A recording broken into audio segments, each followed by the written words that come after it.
DMTV Info, votre chaîne d'information en temps réel. La politique, la santé, le sport, les faits de société, la musique, les rumeurs et bien plus encore. Vous découvrirez cela dans notre chaîne DMTV Info.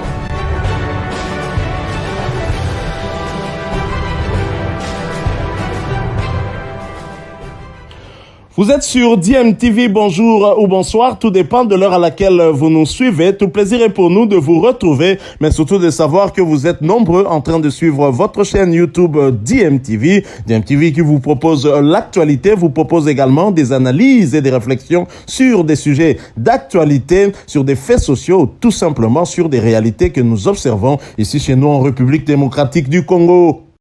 Les Léopards de la République démocratique du Congo jouent ce vendredi 7 janvier 2022 leur deuxième match amical contre un club égyptien de première ligue et non plus les Pharaons d'Égypte comme annoncé. Les 24 joueurs en stage au pays des Pharaons se mesureront face à El Makassa en amical à 17h heure locale, soit 16h heure de Kinshasa. Après leur défaite devant les joueurs de Pyramide FC le mercredi 5 janvier 2022 au stade du 30 juin, les Léopards en séjour égyptien s'offrent une nouvelle opportunité de démontrer de quoi ils seront capables après 6 séances d'entraînement sous la supervision du technicien argentin très expérimenté Hector Raúl Cooper. Ils seront obligés de corriger les failles constatées lors du premier match, surtout sur le plan offensif où les attaquants s'étaient illustrés par un manque de réalisme criant.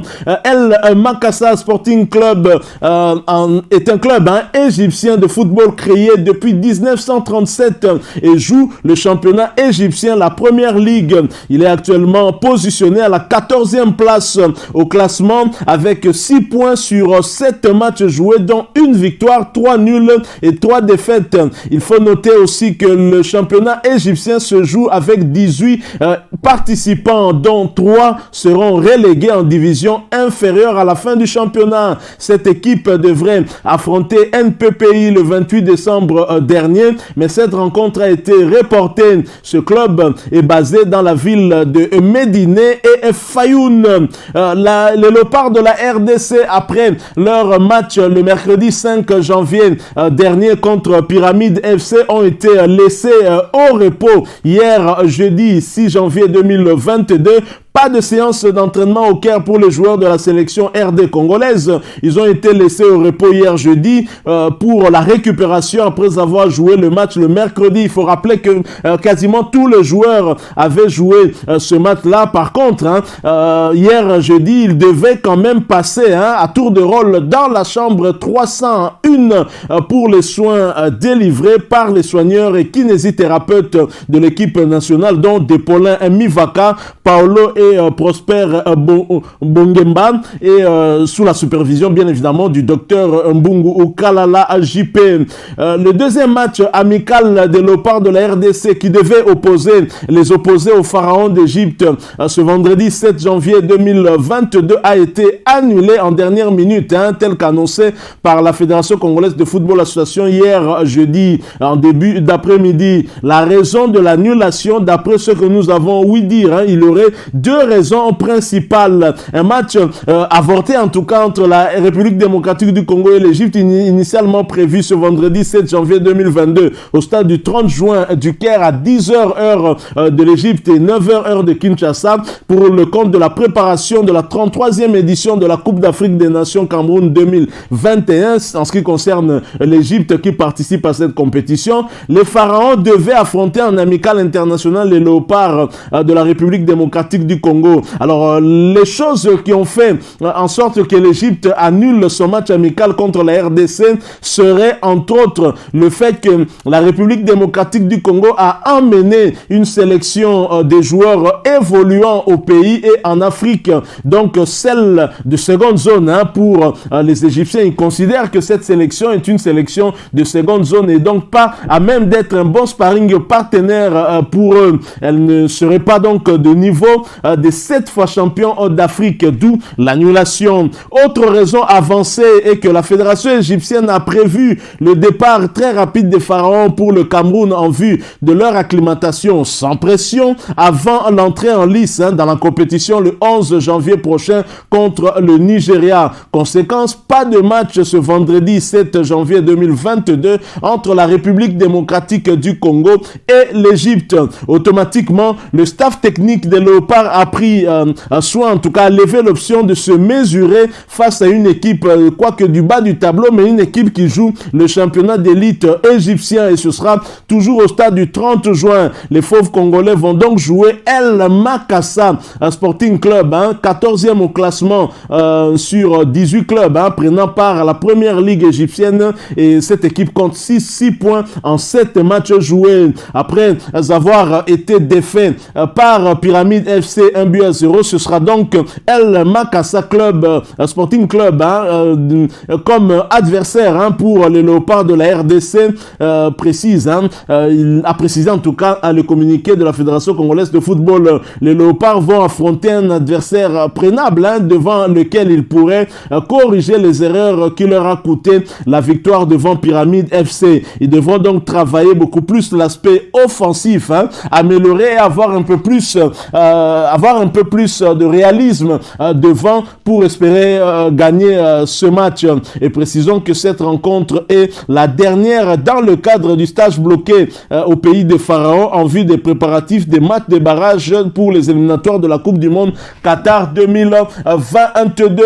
Les Léopards donc auront l'occasion de se rattraper. C'est vrai que la philosophie de jeu d'Hector Raoul Cooper est toujours un tout petit peu difficile à être assimilée. On a même vu avec l'équipe première de la République démocratique du Congo, il y a eu des difficultés lors des premières rencontres des Léopards. Rappelez-vous ce match contre la Tanzanie à Lubumbashi, on a même failli perdre, et le match contre le Bénin, à chaque fois la RDC menée était rattrapée au score par son adversaire. Tout cela était un tout petit peu dû à cette nouvelle philosophie imprimée par Hector Raoul Cooper aux Fauves congolais. Ce n'est pas facile, on le sait. Hector Raoul Cooper est un entraîneur qui aime jouer à la défensive et procéder à des contres, surtout par des ailes, avec des attaquants très rapides pour alimenter ceux qui sont en tout cas en pointe de l'attaque. Et si ces derniers sont, ma foi, réalistes, des buts peuvent arriver aussi. Et la République démocratique du Congo n'a pas manqué d'occasion. On a vu, surtout lors de cette première période, avec les liés du Daring Club Motema Pembe, Jonathan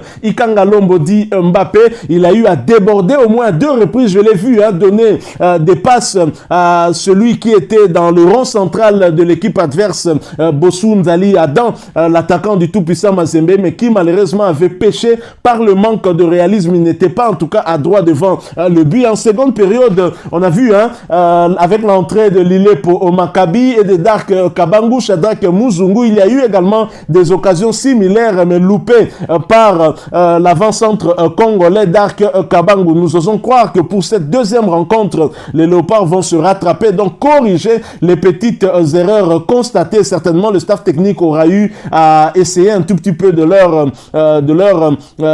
d'insister là-dessus afin que ces derniers puissent s'améliorer. Ce n'est qu'un tout premier stage. Je pense que ces joueurs peuvent s'améliorer au fil des temps, et surtout que Hector Raoul Cooper semble avoir une bonne impression par rapport à ces Léopards. On verra bien lors du deuxième stage à venir, du 24 janvier au 2 février prochain, quel sera le verdict qu'Hector Raoul Cooper aura réservé justement à ce stage des locaux et des quelques joueurs des Congolais, des Léopards évoluant en Afrique, des joueurs qu'il pourrait bien évidemment insérer dans le noyau A de l'équipe des Léopards de la République démocratique du Congo. Alors nous terminons, on va dire, ce petit tour d'horizon, un mini tour d'horizon consacré uniquement au Léopard pour parler d'un ancien Léopard qui s'est exprimé et qui a des regrets. Nous en parlons tout de suite après cette courte pause.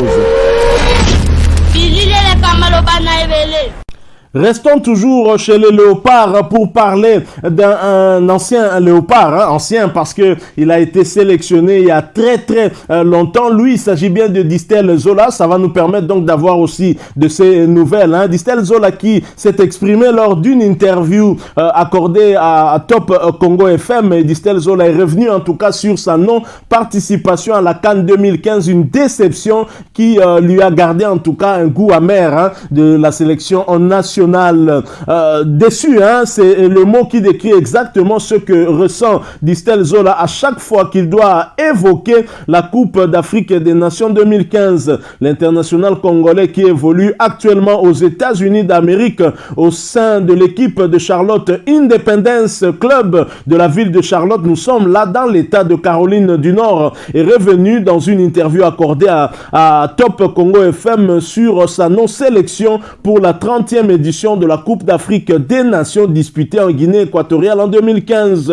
Ayant pris part à tous les matchs des Léopards, Distel Zola à l'époque, bien évidemment, le joueur de Châteauroux en Ligue 2 française était parmi les 6 joueurs écartés le jeudi 8 décembre par l'entraîneur Jean-Florent Ibenge. Il avait d'ailleurs quitté le même jeudi le centre d'excellence de la CAF à Mbakomo, 30 km de Yaoundé, pour rentrer en France. Sur le champ, c'était une déception. Après, j'ai digéré et aujourd'hui, j'en parle puisque c'est devenu une expérience. Je suis toujours éligible pour l'équipe nationale et pour ça, il n'y a pas de problème. Je suis en contact avec tout le monde, que ce soit à Mbokani, Chancel, Tisserand, Bakambu. Tout le monde me connaît. C'est une étape de la vie et c'est passé, mais ça reste ma plus grosse déception vu que c'était un événement majeur. Maintenant, je dois continuer en club à être performant, a dit le numéro 6 de l'équipe de Charlotte. Alors, quelle est sa relation après cela avec Jean-Florent Ibenge Kwangé? Distel Zola l'a bien évidemment évoqué aussi. Malgré cette canne ratée, l'ancien milieu de terrain de la formation de Nancy dit avoir tourné la page et surtout gardé de bonnes relations avec Jean-Florent Ibenge qui était à l'époque le sélectionneur des Léopards. Sur le coup, c'était délicat, mais aujourd'hui, nous sommes des adultes. Maintenant, il avait son choix par rapport à certains contextes particuliers que je considère aujourd'hui comme extra-sportifs. Mais bon, ça fait partie d'une carrière professionnelle. J'avais une bonne place dans ce groupe. Et à propos du championnat où il évolue actuellement, nous sommes aux États-Unis. Je rappelle qu'il est dans l'équipe de Charlotte Independence, de la ville de Charlotte. Donc, nous sommes là dans l'état de Caroline du Nord. Après avoir été formé en France en 2005 à Monaco et joué pratiquement 10 ans dans ce pays, puis la Turquie de 2015 à 2019, le milieu de terrain de 33 ans a décidé de rejoindre les États-Unis où il évolue avec Charlotte Independence. Je voulais découvrir autre chose qu'en France ou en Turquie. Les États-Unis, c'est aussi bien pour ma carrière et mon CV, a-t-il ajouté. Zola est toujours éligible avec la République démocratique du Congo et se dit prêt à mouiller le maillot du pays s'il est rappelé. Mais le sera-t-il, parce qu'avec Hector Raoul Cooper et son âge qui avance aussi, est-ce que Distel Zola pourrait taper dans l'œil d'Hector Raoul Cooper? Sait-on jamais, mais en tous les cas, le joueur s'est montré disponible à venir participer en tout cas à cet effort de tous les joueurs des Léopards pour tenter de se qualifier pour la Coupe du Monde Qatar 2022. Voilà donc qui met fin à ce petit tour d'horizon concernant les Léopards qui se retrouvent en stage du côté du Caire. Si vous l'avez aimé, laissez-nous un maximum de j'aime. Merci de partager avec nous aussi votre point de vue en nous les laissant tout simplement à travers un commentaire. Abonnez-vous sur cette chaîne si vous êtes nouveau ou ancien que vous ne vous êtes pas encore abonné. N'oubliez pas d'activer la petite cloche de notification. Pour cela, cliquez tout simplement sur celle que vous verrez apparaître dès que vous serez abonné parce qu'elle vous permettra de ne plus rien manquer des prochaines vidéos que nous allons vous proposer. Laissez-nous un maximum de j'aime. Ne l'oubliez pas si vous avez aimé ce sujet. Encore une fois, merci à vous qui nous avez suivis. Au plaisir de vous retrouver très bientôt avec un autre sujet d'actualité. En attendant, portez-vous bien et DMTV vous dit au revoir.